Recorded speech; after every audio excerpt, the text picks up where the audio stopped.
Hello everyone, welcome to today's video.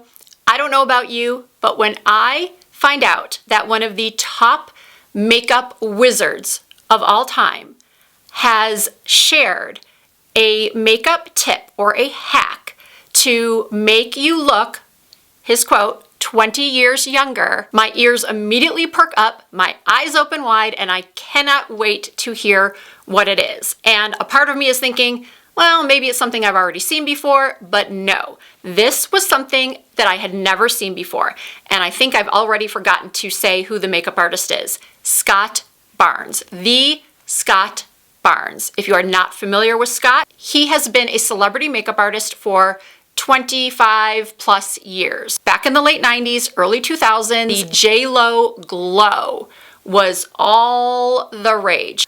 People could not get enough of J-Lo's glowy look on her body, her face. Her makeup was just always perfection.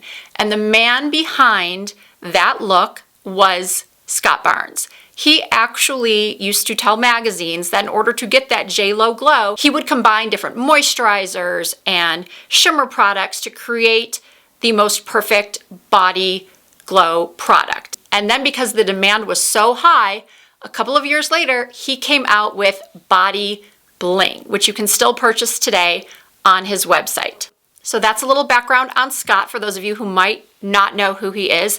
Anyone who is a makeup artist, who was a makeup artist, or who simply loves makeup knows who Scott Barnes is and will try anything, any tip or technique he recommends. So now we're going to watch the video together, and then we'll move into my demo and results of his latest under eye concealer hack using Aquaphor. All right, Scott Barnes pro tip here with Aquaphor hack. I'm going to take 20 years off your face with Aquaphor. Check this out. Yeah, it's magic.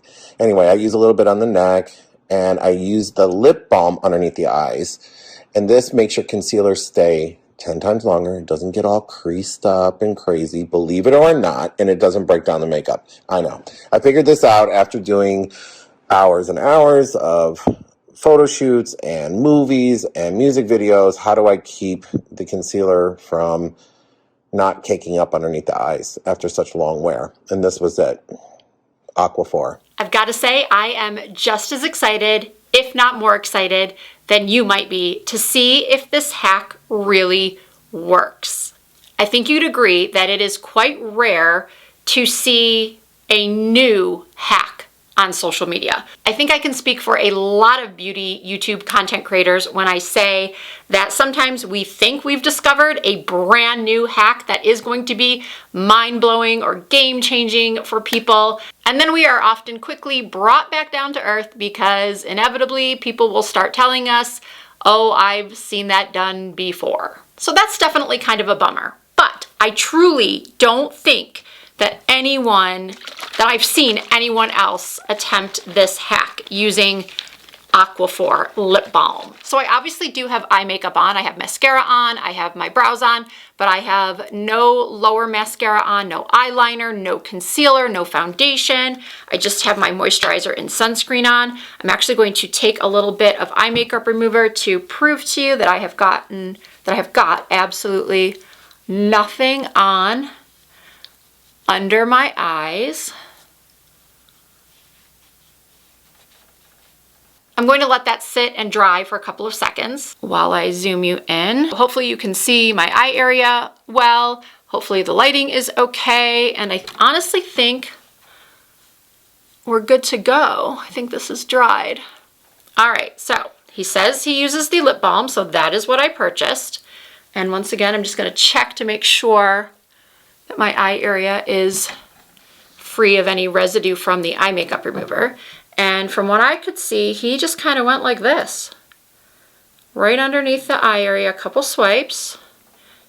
And then he also put it in this area as well, because I'm sure if you are over 50 like me, you find yourself sometimes having creasing in other areas besides underneath your eyes. Then it appeared that he went in with his concealer.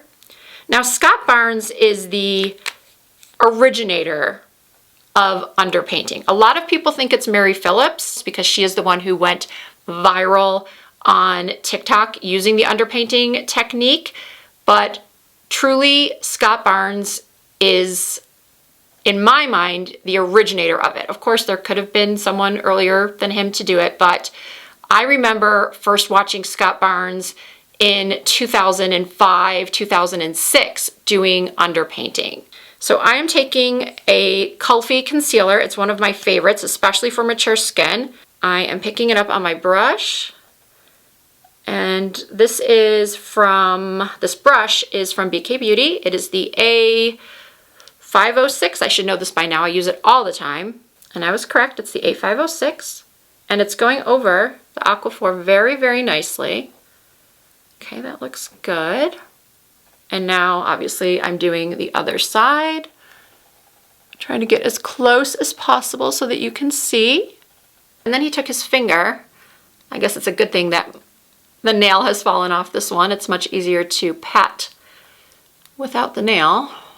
So I'm just patting, patting, patting, getting all the way up underneath the lashes. You may or may not know this already, but most makeup artists, most professional makeup artists, will take their fingers and pat out concealer and foundation because the warmth from your fingertips will help to mesh the product in with your skin.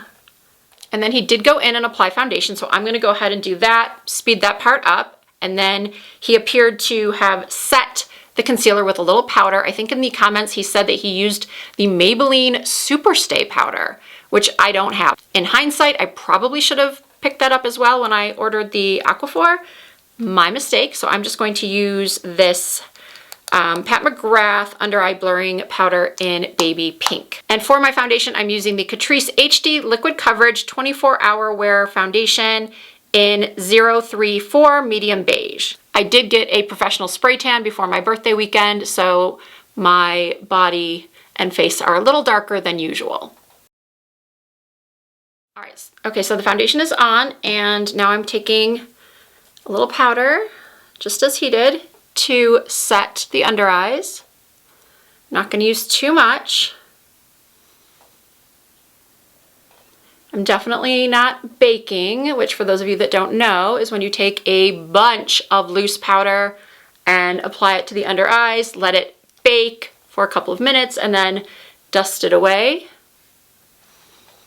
Okay, so I think the best thing to do now is show you what it looks like in natural light. I'm going to grab my iPhone, go in front of a window, let you see how my under eyes look, how this area looks. I have not powdered the rest of my face at all yet. Then I'm going to do the rest of my makeup, go about my day for a couple of hours, and then come back and show you how it looks. Is this going to be my new go-to concealer application method? I guess we'll find out together. Okay, so here I am, as promised, in front of a window, natural light, no filters, using my iPhone. Under eyes look pretty good. Foundation looks pretty good. I do have oily and textured skin for those of you who may never have seen one, who might not have seen one of my videos before and you have no idea what skin type I have. I think that's important to mention. I'm lucky because of my oily skin. I don't have a ton of deep lines around my eyes, but I do have fine lines around my eyes. I do have crow's feet. I don't get Botox. I don't get fillers. And I will check in with you all a little later. So this is what my under eyes look like 5 hours later in my studio lights. And here's what they look like in natural light. I definitely want to test out this technique a couple more times. I also really want to try it on my 76-year-old mother and see what her results are, see what she thinks. So definitely stay tuned for an update on this Aquaphor hack. And if you end up testing out this hack, please let us all know your results in the comments. I cannot wait to hear what other people's results are using this hack. If you can find this in stores, this Aquaphor lip balm. Now I did see another influencer on TikTok do her demo using the wider stick. She found a larger ointment stick, and her results were really, really good, except she's young enough to be my daughter. I think she's like 22 or 23. So if you cannot find these, because I originally ordered mine from Target for a pickup, and it was the one item that was missing. They said it was sold out. So I ended up getting mine in a 2-pack for around $10 at Walgreens. Now, in order to hear my follow-up and update on this video, you will most likely want to be subscribed to my channel if you are not already. All you have to do is hit that subscribe button and you will become a part of the Risa Does Makeup family. I do upload new videos at least twice per week. You can also find more content from me over on TikTok and Instagram. My username is the same on every platform. It's Risa Does Makeup. I want to thank you all so much for watching. I hope you found this video fun, informative, and or helpful. If you did, please give it a thumbs up, and I look forward to seeing you in my next video.